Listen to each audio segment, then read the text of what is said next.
Deus esteja com todos vocês. Amém.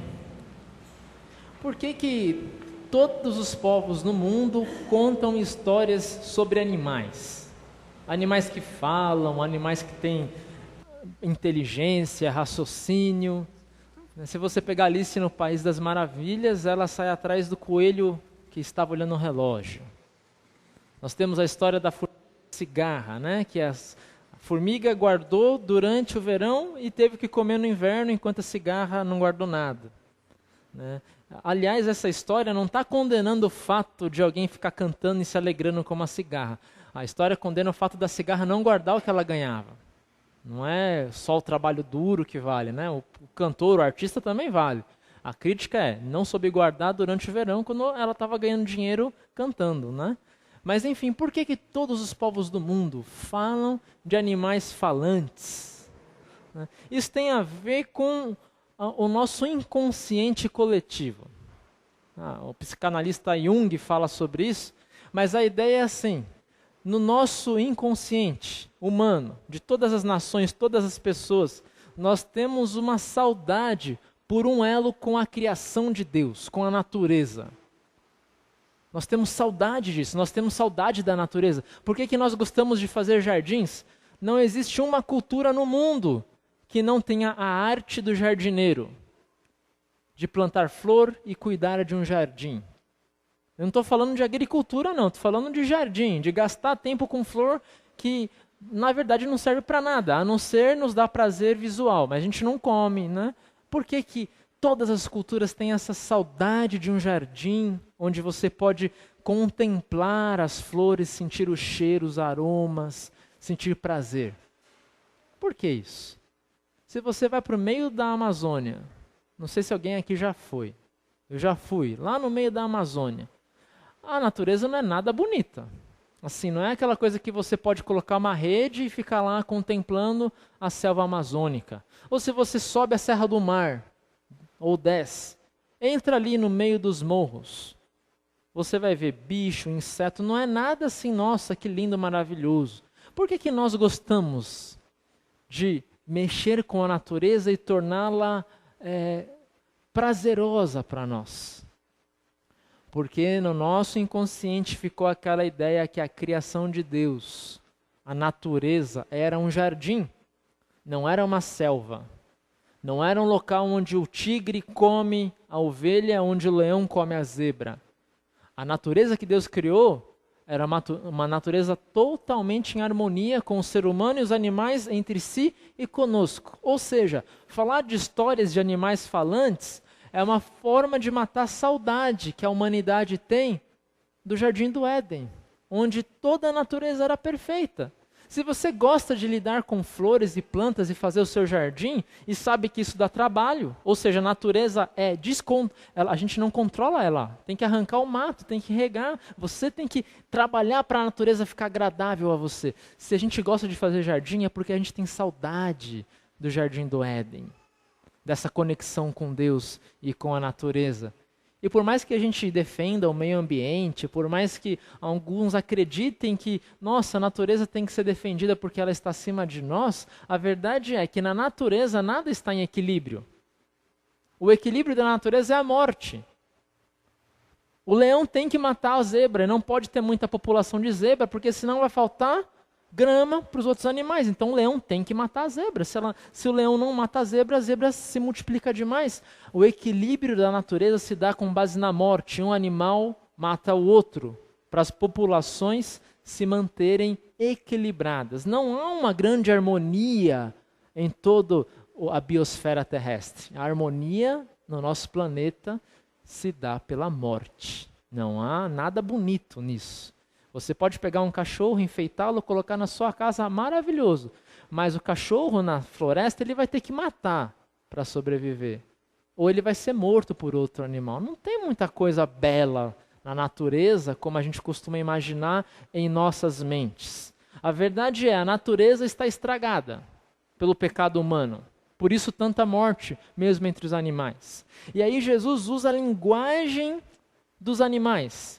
Ele usa animais para falar da sua história ali. No Evangelho nós vemos, né? Os fariseus, que eram inimigos de Jesus, versículo 35, 31. Os fariseus chegam e dizem a Jesus: olha, é melhor o Senhor sair daqui porque Herodes quer te matar.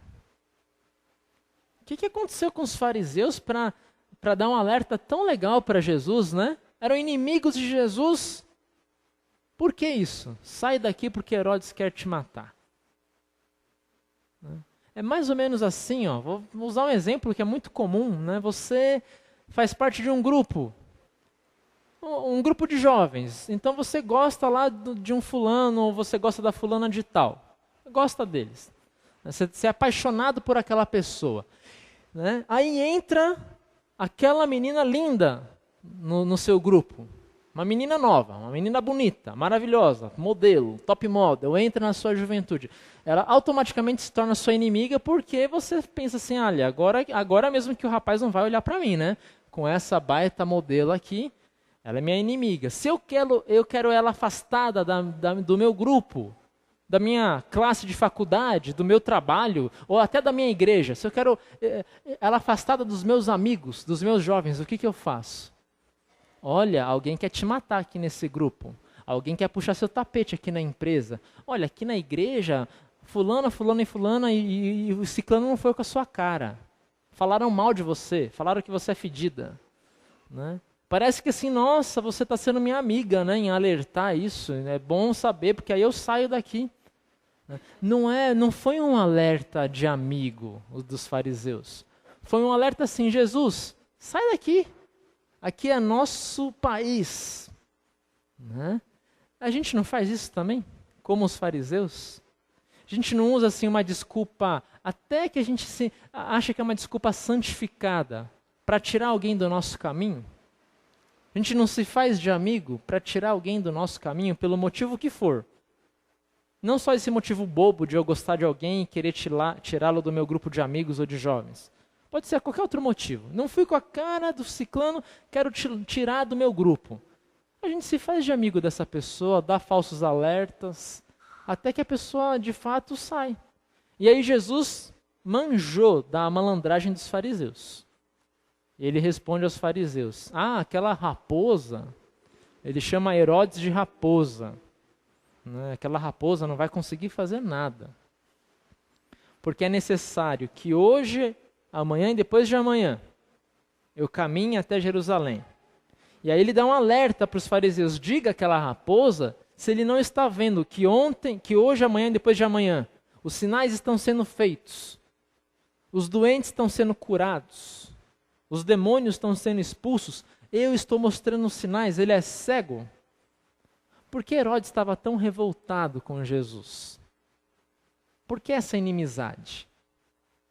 Eu dei o exemplo da menina que é apaixonada por um fulano, entra a modelo, ela expulsa. Há um motivo por trás de odiar a modelo que entrou no grupo. Mas não tem nada a ver com a modelo, tem a ver com o rapaz que eu gosto. Qual era o motivo de Herodes ter raiva de Jesus? Na verdade, não era bem uma raiva de Jesus. É que Jesus lembrava para Herodes alguém que ele tinha medo. Quem será que é? De quem Herodes tinha medo?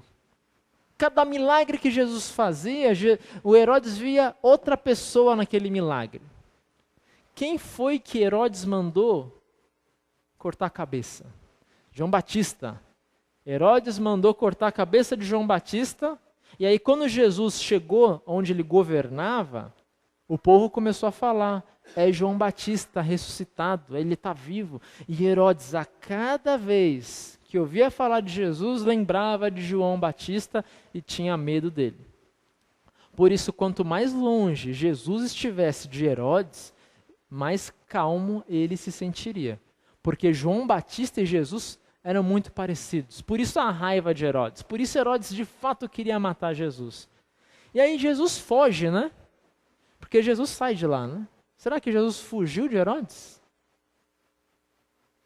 Ele sai da Galileia, ele vai para Jerusalém. Ele vai para um local onde Herodes não tem poder absoluto. Né? Jesus fala o seguinte: olha, não estou fugindo de Herodes. A verdade é que um profeta tem que morrer em Jerusalém, por isso eu vou caminhar. Vou caminhar hoje, amanhã e depois de amanhã. Eu tenho que ir para Jerusalém. E aí, essa palavra de Jesus lembra Hebreus capítulo 15, capítulo 13, versículo 8. Jesus Cristo é o mesmo ontem, hoje e sempre. Jesus diz, eu tenho que caminhar hoje, amanhã e o dia depois de amanhã. É uma forma que os hebreus tinham para dizer, olha, a minha caminhada não tem fim. Vamos dizer assim que você é mineiro, né?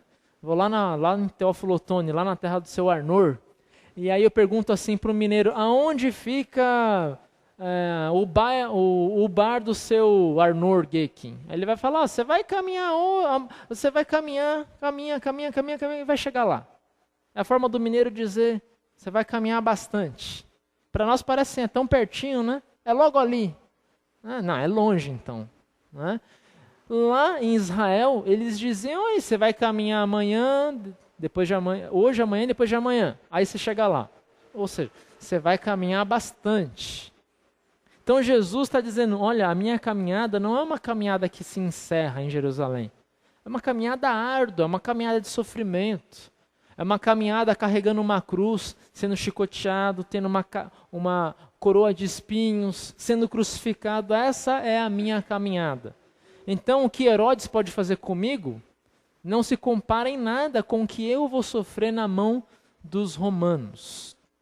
Aí Jesus olha para Jerusalém e lamenta e fala, Jerusalém, Jerusalém, você que mata os profetas, eu quis acolher os seus filhos como uma galinha acolhe os seus filhotes, mas você não quis. Jesus se compara a uma galinha. É a primeira vez na Bíblia que o Messias é comparado a uma galinha. Porque de fato a galinha não é um animal nobre nas histórias. Você fala da raposa, igual Jesus falou, Herodes é a raposa na história, né? A raposa é alguém astuto. Aí Jesus, automaticamente ao usar os animais, lembra de outro. Próximo slide, por favor. Jesus está falando também da serpente. A serpente na história é aquela que traz o pecado ao ser humano. Depois da serpente nós temos, próximo slide, a raposa, Herodes na história. Herodes aliado da serpente, aliado do diabo, querendo vencer Jesus. E aí o fim dessa história, ou pelo menos o meio dela, né, é, próximo slide, o tatu. A covardia do tatu. Né, a covardia de Pilatos. Né? E nós temos uma águia nessa história que é o Império Romano. O símbolo romano é a águia. O Messias no Antigo Testamento é comparado com a águia. Você voa com asas de águia e não se cansa. Deus com as suas asas de águia protege o seu povo, em Jeremias. Mas Jesus não usa a figura da águia para falar eu sou a águia. A águia era dos romanos. A águia vai matar Jesus. Jesus se compara no próximo slide com mais um, com a galinha. Com um animal que nas histórias não faz nada de importante, né? Alguém lembra alguma fábula que uma galinha faz algo importante? Você vai lembrar das formigas, você vai lembrar da águia, você vai lembrar do jacaré, você vai lembrar de vários animais, né, do boi, mas uma galinha, era uma vez uma galinha, e ela salvou o mundo. Não tem. A galinha em todas as culturas é aquele animal frágil, fraco, indefeso, que a gente diria, na minha época, é o café com leite. Eu não sei se hoje as crianças brincam assim, né? Não é politicamente correto excluir alguém, né? Mas na minha época, quando alguém era muito ruim no futebol, ele então era você colocava num time a mais, era um jogador a mais café com leite. Então ele ficava lá, a mais naquele time, porque era muito ruim. Né? Então a galinha é o café com leite. Ela não ajuda, não fede nem cheira. Por que Jesus se compara com esse animal? Porque esse animal tem uma virtude, a galinha. Todos os animais, quando precisam defender a sua cria, têm as suas armas para isso. Uma leoa tem a sua força. Uma águia tem o seu bico e a sua capacidade de voar. Todos os animais têm a capacidade de defender a sua cria com força e poder. A galinha, quando vê os seus pintinhos em perigo, ela não tem nenhuma arma, a não ser recolher os pintinhos debaixo dela e aguardar que o predador mate, então, a ela própria e poupe os seus filhotes. Ou seja, a galinha, de certa forma, se entrega em favor dos filhotes. Os filhotes entram debaixo dela, o leão vem, pega a galinha, não vai conseguir pegar os pintinhos. Então os pintinhos têm tempo de fugir enquanto o leão está devorando a mãe deles.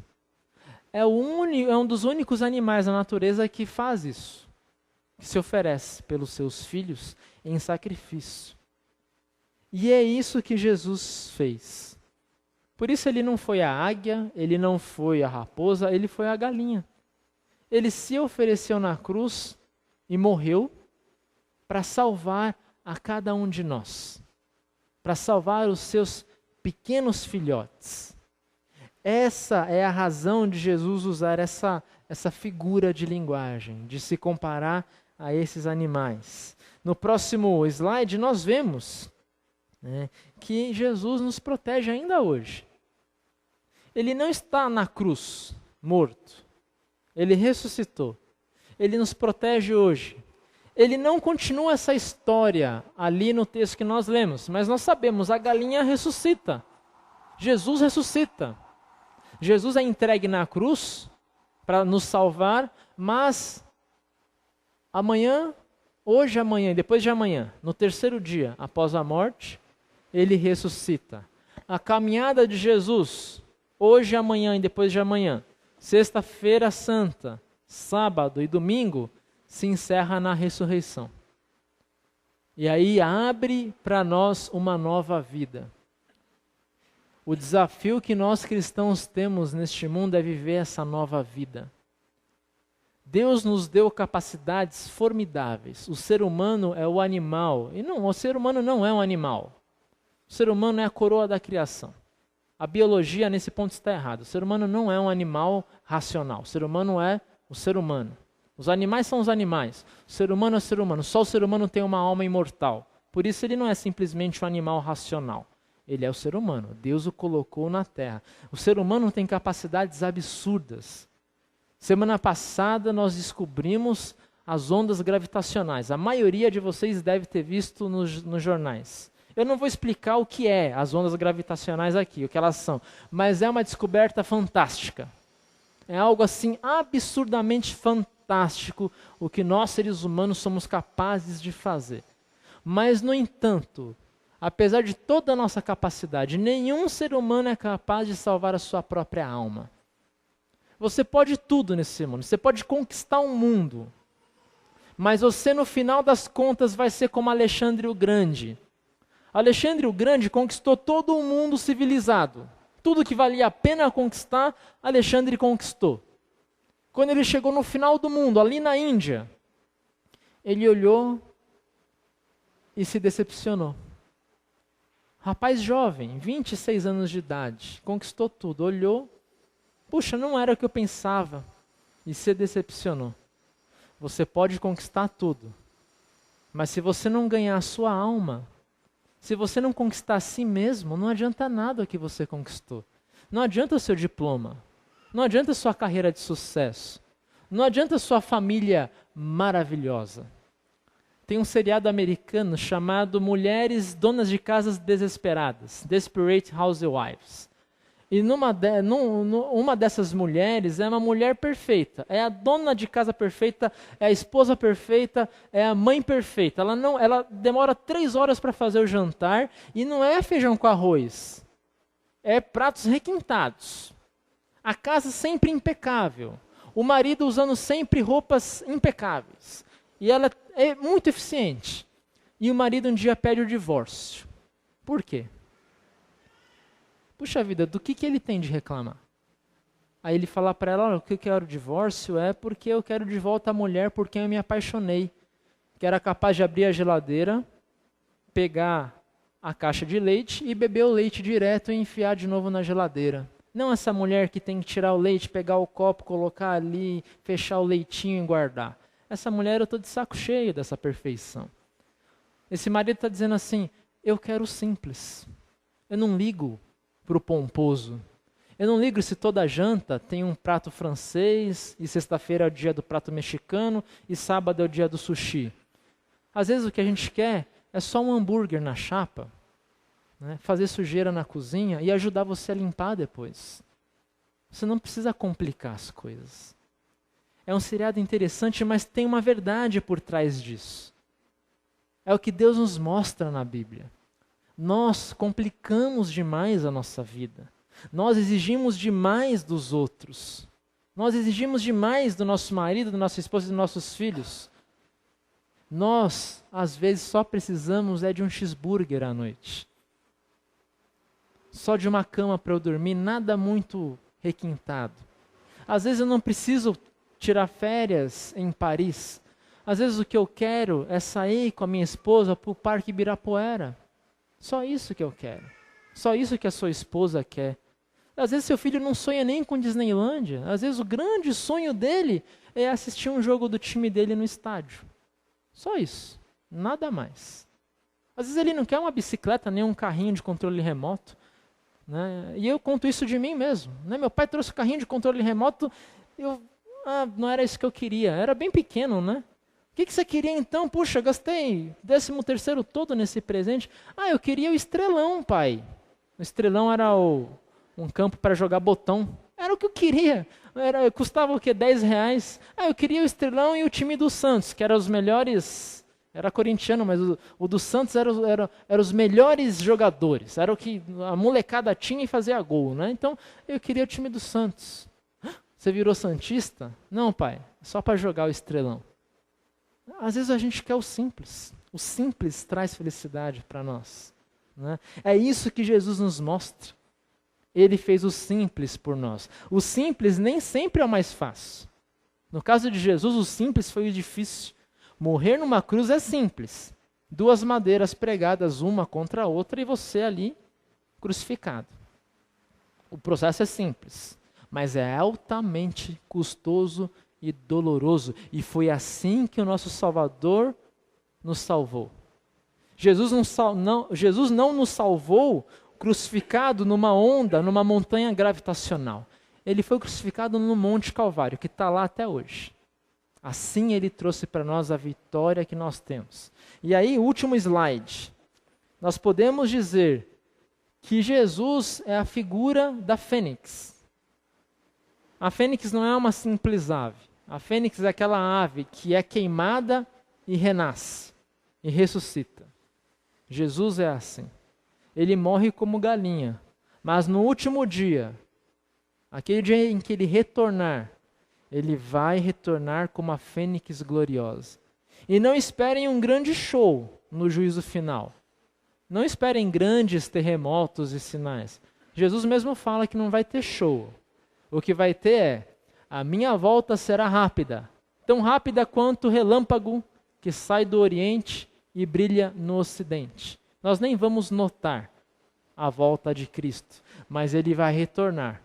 A verdade, meus irmãos, é que Deus, após o retorno de Cristo, vai nos levar ao final da história. E toda a história termina como? Felizes para sempre. Jesus vai nos levar à Nova Jerusalém, a um local simples, onde não haverá choro, nem sofrimento, nem doença, nem ranger de dentes. Meus queridos irmãos, enquanto nós não atingimos esse dia do retorno de Cristo, nós temos uma missão aqui. E Deus nos dá uma missão simples. Ele não pede que você troque a sua vestimenta para vir à igreja. Ele não pede que você largue algum costume. A única coisa que Jesus pede é: ide, fazei discípulos. Só isso. Sejam minhas testemunhas em Jerusalém, Samaria e até os confins da terra. Amem o seu próximo como eu amei vocês e como você ama você mesmo. É só isso que Jesus nos deixou. amar ao próximo, e amando o próximo, eu faço discípulos em todos os lugares por onde eu ando.